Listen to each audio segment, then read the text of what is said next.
nami niko pamoja nanyi, niko pamoja nanyi, pamoja na jitihada tunazochukua, lakini bado tunaendelea kujipanga vyema ili kutimiza matakwa ya walimu.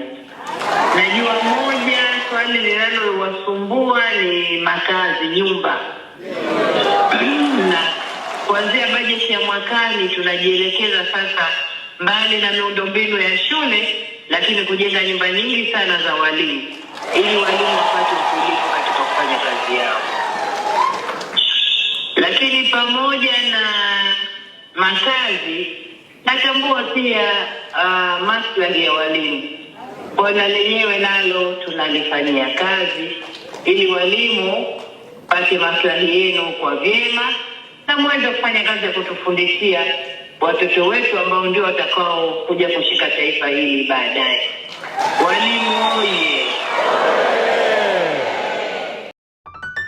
Mama yuko kazini.